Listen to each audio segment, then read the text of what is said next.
Hello guys, welcome to my channel. আজ আমরা একটা নতুন ভিডিও নিয়ে এসেছি, নতুন ব্লগ। তো আজ এসেছি আমরা কলকাতার ইন্ডিয়ান মিউজিয়ামে। তো দেখা যাক মিউজিয়ামের ভিতরের অংশগুলো দেখা যায় কি না, মানে ক্যামেরা অ্যালাউ করে কি না এখনও জানিনি। তো যদি করে তাহলে অবশ্য ভিতরের অংশগুলো তোমাদেরকে দেখাবো। তো এটা হচ্ছে টিকিট কাউন্টার। আমরা এবারে ভিতরে চলে যাব টিকিট কাউন্টারের।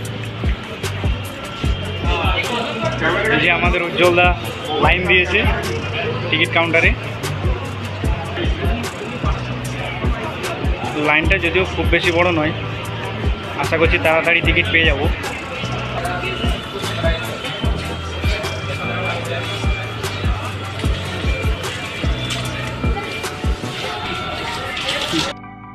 তো এই মুহূর্তে আমরা রয়েছি ইন্ডিয়ান মিউজিয়ামের উপরের তলায়।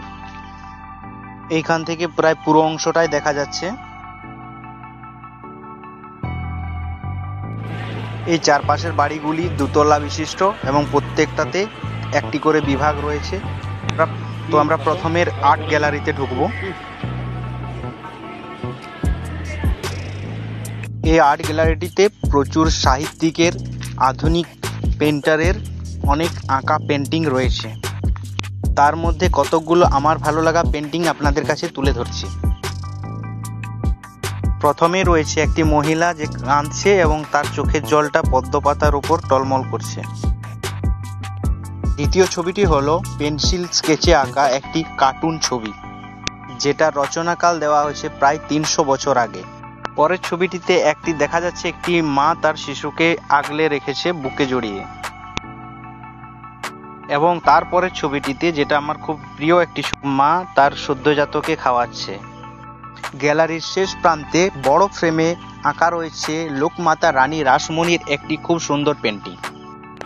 তারপর আমরা চলে এলাম সরীসৃপ বিভাগে, যেখানে দেখা যাচ্ছে কুমির, পুরনো প্রাচীন কুমিরের দেহাবশেষ এবং তার মাথার খুলি ইত্যাদি রয়েছে। স্কেলিটনটা অনেকটা বড়, সে থেকে বোঝা যাচ্ছে কুমিরটা কত বড়। এছাড়াও রয়েছে সামুদ্রিক কচ্ছপ এবং কচ্ছপ বিভাগের ছোট ছোট প্রজাতি কন্টেনারে প্রিজার্ভ করা রয়েছে। তো বন্ধুরা, এর পরে যে জায়গাটাতে এলাম সেখানে প্রচুর বিরল প্রজাতির সাপের, বৈচিত্র্যময় সাপ রয়েছে, সেগুলোও সংরক্ষণ করে রাখা হয়েছে। যেমন দেখতে পাচ্ছ বিভিন্ন প্রজাতির খরিশ সাপ। এছাড়াও রয়েছে টিকটিকি, গিরগিটি, কুমিরের ছোট বাচ্চা, যেগুলো বোতলে প্রিজার্ভ করে রাখা আছে। এরপরে আমরা ঢুকবো মেরিন ফিশ, অর্থাৎ সামুদ্রিক কয়েক রকমের মাছ রয়েছে, যেগুলো তোমরা সামনে দেখতে পাচ্ছ। প্রচুর রকমের সমুদ্রের মাছ রয়েছে। এদের মধ্যে বিভিন্ন রকমের বড় বড় শার্ক, হাঙর ইত্যাদি তো রয়েছে।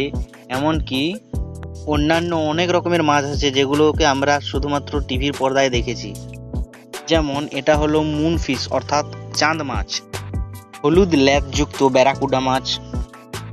সি হর্স, অর্থাৎ সামুদ্রিক ঘোড়া। অরবিকুলার ব্যাট ফিশ, অর্থাৎ বাদুড় মাছ। এছাড়াও রয়েছে প্রজাপতির মতো লম্বা লেজযুক্ত মাছ। আর এটা হচ্ছে শার্ক সাকার। সো গাইজ, এর পরের বিভাগে আমরা ঢুকলাম, যেখানে কোনো রকম মেশিনারি ছাড়া আগেকার দিনে হাতের বুননে নিখুঁতভাবে কিভাবে বস্ত্র বুনত সেই রকম কতকগুলো প্রদর্শনী রয়েছে, সেটা আমরা দেখব। যেভাবে দেখতে পাচ্ছ, এটা একটা সুন্দর ডিজাইন, হাতে তৈরি করা। আগেকার মানুষরা হাতে কিভাবে তৈরি করতো সেরকম একটা ডিজাইন। দেখো একবার কতটা নিখুঁতভাবে তৈরি করা হয়েছে। ঠিক তার পাশেই রয়েছে আগেকার দিনে রাজাদের ব্যবহার করার সমস্ত জিনিসের কতগুলো লিস্ট। দেখো, তোমাদের খুব ভালো লাগবে। এই চৌকিটি ছিল চৌপার খেলা, যেটা 4 জনে মিলে খেলতো, যেটা ছবিতে দেখাচ্ছে। এই কনে যেটি সুরাপাত্রটির পাশে রয়েছে দেখো একটা থালায় গ্লাস। এছাড়াও বিভিন্ন রকমের জিনিস রয়েছে, যেমন দেখতে পাচ্ছ ঢাল এবং তরোয়ারি, সৈনিকের শিরস্ত্রাণ। গোল গোল যে কার্ডগুলো দেখতে পেয়েছ সেগুলো হচ্ছে খেলার তাস।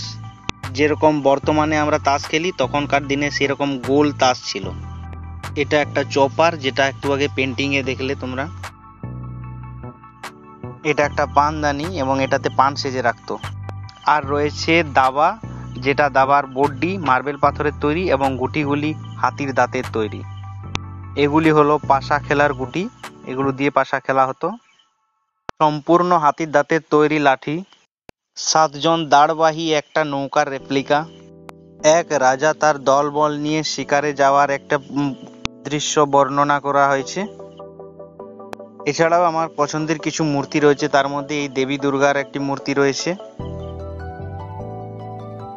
নটরাজের একটি মূর্তি রয়েছে, মা দুর্গার আরও একটি প্রাচীন মূর্তি রয়েছে। আর এটা হচ্ছে তাজমহলের একটা ক্ষুদ্র সংস্করণ, কি দারুণ দেখাচ্ছে দেখো। এছাড়াও রয়েছে নর্তকীদের সাজার বাস্ত্র, বালা, নেকলেস, কানের ইত্যাদি।